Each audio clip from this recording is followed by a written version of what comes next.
이렇게 구경꾼이 돼서 들었는데 아유 구경꾼이 아니야. 이게 그런 자세로 들어야 할 찬양이 아닌 거예요. 요만할 때에는 사람들 앞에서 목소리 내는 게 쉬운 일이 아니에요. 노래하면 모기 소리만큼만 소리를 내요. 그런데 얼마나 예쁘게 소리를 내는지 모릅니다. 얼마나 애쓰고 힘써서 연습을 하는지 모릅니다. 그래서 제가 어제 이런 생각을 했어요. 집사람한테 가서 그랬습니다. 명장 밑에 약졸이 없다. 한번 해봐요. 명장 밑에 약졸이 없다. 여러분이 나를 명장으로 생각하시면 여러분 약하면 안 돼요. 뭐 요만한 일에 뭐 쓰러졌다가 일어섰다가 뭐 그러면 안 돼요. 여러분 목사가 넘어지지 않을 만한 일에는 여러분도 넘어지지 않게 되길 축복합니다. 어떻게 해요 목사님? 그건 나한테 묻지 말고 하나님께 물어요. 어떻게 해요 하나님? 그러면 하나님이 다 가르쳐 주세요. 목사는 모를 때가 많아요. 헛짚을 때가 많습니다.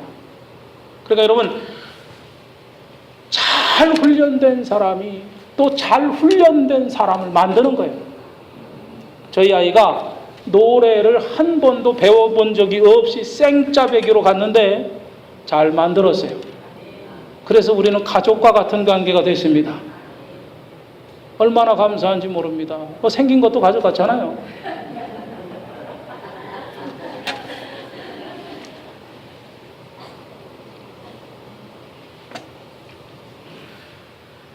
내가 목표를 세웠는데 그 목표에 합당한 노력을 기울여야 돼요. 대가를 지불해야 돼요. 애를 써야 합니다.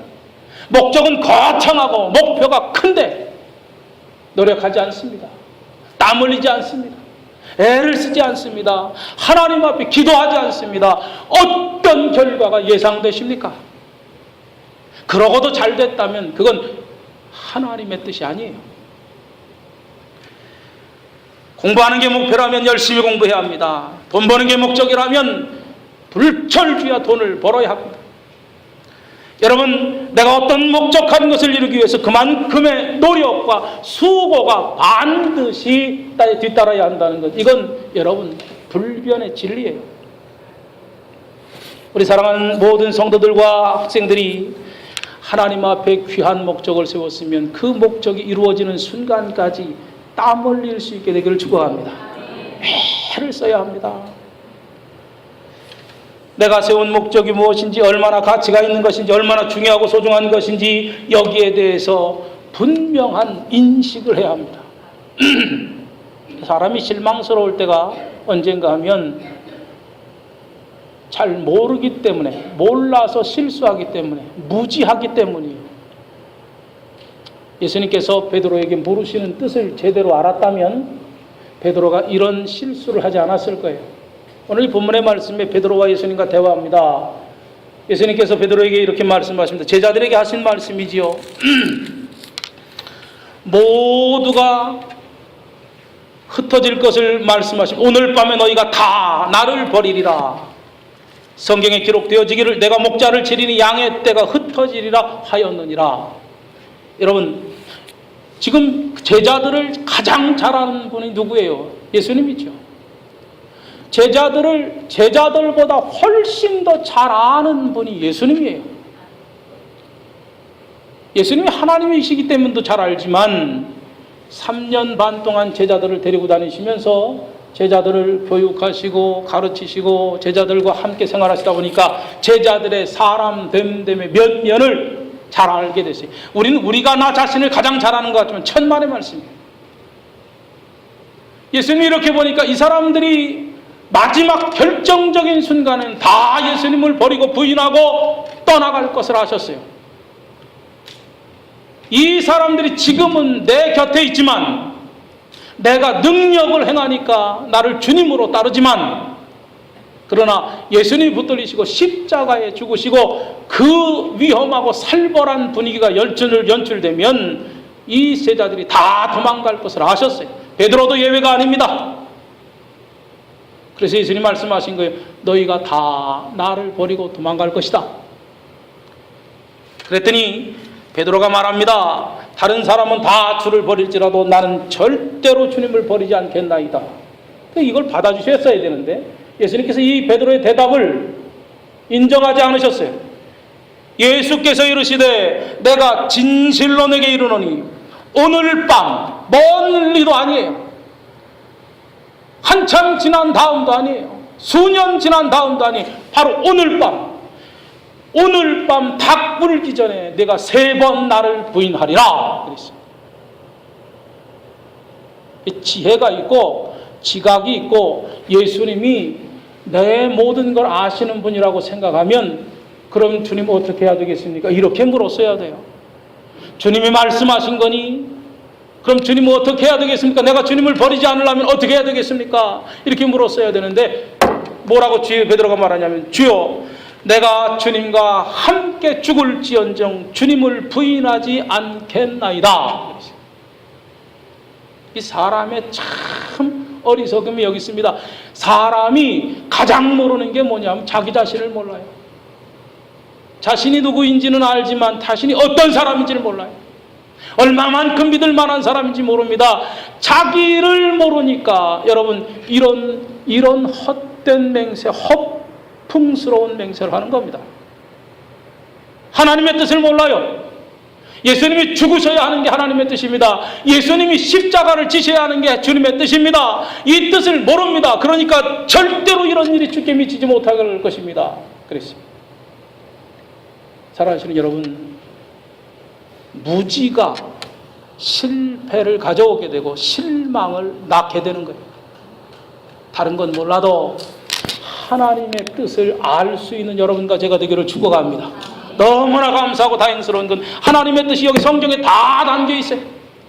조금만 자세히 주의해서 기울여 보면, 여러분 주목해 보면 여기 다 하나님의 뜻이 나와 있어요. 때로는 확성기로 우리의 귀에 대고 강한 톤으로 말씀하시는 것처럼 말씀하시고 있어요. 여러분과 내가 이 성경을 덮고 하나님의 말씀에 귀를 기울이지 않기 때문에 모르는 것이지, 성경을 펴고 하나님의 음성을 들으려고 여러분 마음을 기울여서 이 말씀을 읽어나가다 보면 하나님의 뜻을 발견할 수 있게 돼요. 가끔씩 저는 서재에서 설교 준비를 하면서 큰 하나님의 은혜를 경험합니다. 이게 하나님의 뜻이었구나, 내게 주시는 말씀이 이 말씀이었구나. 여러분 비몽사몽간에 들은 것과 같은 그런 말씀을 하나님의 음성이라고 착각하지 마세요. 내가 바라는 것을, 마음속에 너무 그것을 갈망하는 것을 하나님의 뜻이라고 착각하지 마세요. 여러분 하나님의 말씀과 뜻은 하나님의 말씀으로 오는 거예요. 그래서 하나님의 뜻을 발견할 수 있는 여러분과 제가 되기를 축복합니다. 무지가 결국은 여러분 실패를 가져오게 됩니다. 또 여러분 우리가 어떨 때 실망하고 실패하게 되느냐 하면 자기를 예외시할 때 실망하고 실패하게 됩니다. 세상에 예외적인 사람은 하나도 없어요. 나는 절대 그렇지 않을 것이다, 나는 저 사람들과 다르다, 자신을 차별화합니다. 자신을 특별시합니다. 자기를 예외시합니다. 나만큼은 그러지 않을 것이다. 이게 자기에게 스스로 속는 거예요. 사람이 자기에게 속을 때 참 비극적인 겁니다, 이게. 그런데 이상하게도 자신에게 속을 때는 그냥 체념해버리고 맙니다. 그걸 진지하게 생각하지 않습니다. 아이고 그럴 수밖에 없었어, 합리화시킵니다. 그런데 사실은 어떤 사람에게 속을 때보다도 자신에게 속을 때 더 마음 아파해야 돼요. 그래야 반성이 생깁니다. 그래야 다음 실수를 하지 않게 됩니다. 오늘 여기 이 베드로는 보세요. 다른 사람은 다 주를 버릴지라도 나는 결단코 주님을 버리지 않겠나이다. 다른 사람과 비교하잖아요. 다른 사람과 자기를 비교하고 자기를 보다도 대단한 사람으로 생각합니다. 여러분 우리는 다 주의 은혜로 구원받고 하나님의 사람 된 것을 믿습니다. 특별한 사람이 없어요. 저 사람이 넘어졌거든 나도 넘어질 수 있는 사람이라고 하는 사실을 깨닫고 넘어지지 않도록 조심해야 돼요. 저 사람이 저런 일을 하거든 나도 그런 개연성이 많은 사람이라고 생각해서 여러분 조심해야 돼요. 비난하고만 있어서는 안 됩니다. 어떤 사람이라도 다 넘어질 수 있는 약함을 가지고 있어요. 오늘 베드로는 자기만큼은 넘어지지 않을 것이라고 생각했어요. 예수님을 절대로 부인하지 않을 것이라고 생각했어요. 어떤 분이 제게 이런 말을 해요. 선거를 끝나고 이렇게 말합니다. 사람 믿을 수 없어. 나는 평생 의리를 지키며 살았는데 사람들은 왜 그런지 몰라. 그런데 옆에 있는 제3자인 제가 보니까 그 짝이나 그 짝이나 다 비슷해. 내가 보니까 별로 특별할 거 없어요. 그렇게 생각하는 저 자신도 특별할 게 없어요. 특별한 척 하려고 해서 그러는 거예요. 그냥 여러분, 제가 이런 생각을 해요. 목사가 되면 되는데 목사인 척 하려면 문제가 생겨. 예? 장로님으로서 장로님 다우면 돼요. 장로인 척 하려면 어려워져요. 우리가 예수 믿고 진실하게 그리스도를 따르는 사람이 되면 됩니다. 예수 믿는 사람인 척 하면 안 돼요. 베드로 보세요. 이 베드로는 항상 이것을 염두에 두고 살았던 것 같아요. 나중에 내가 나를 사랑하느냐 하는 주님의 물음을 받습니다. 그랬더니 사랑합니다. 그럼 내 양을 먹여라. 쭉 예수님과 이 진지한 대화를 하는데도 베드로가 보니까 요한은 예수님께서 별로 뭐라고 말 안 하시거든. 그러니까 이렇게 묻습니다. 그런데 저 사람은 어떻게 되겠습니까? 주님이 다시 올 때. 다른 사람이 어떻게 되든 그 무슨 상관이에요? 그 너는 저와 상관없다. 저를 내가 내 곁에 둘지라도 너와는 상관없다. 너는 너의 길을 가라는 거지요. 여러분, 비교하지 않게 되길 축복합니다. 이 비교라는 게 사람을 참 못쓰게 망가뜨리는 거예요. 그리고 특별한 생각을 가지면 안 돼요. 제가 이런 생각을 했어요. 가장 큰 교회에서 가장 작은 교회로 온 거예요, 이 친구들이. 제가 서초동에 가끔 이렇게 지나갈 일이 있어서 차를 타고 운전하면서 거길 가면 이분들이 다니는 교회가 어떤 때는 이렇게 생각이 들어요. 교회가 저렇게 커도 되나? 이런 생각이 들 만큼 커요. 한번 들어가 보고 싶은데 용기가 안 나서 못 들어가겠어요. 예. 엄청난 교회에서 왔어요. 우리 교인들이 다 나오면 6, 70명 됩니다. 다 나오면. 여긴 교회가 6만 명이 넘는데.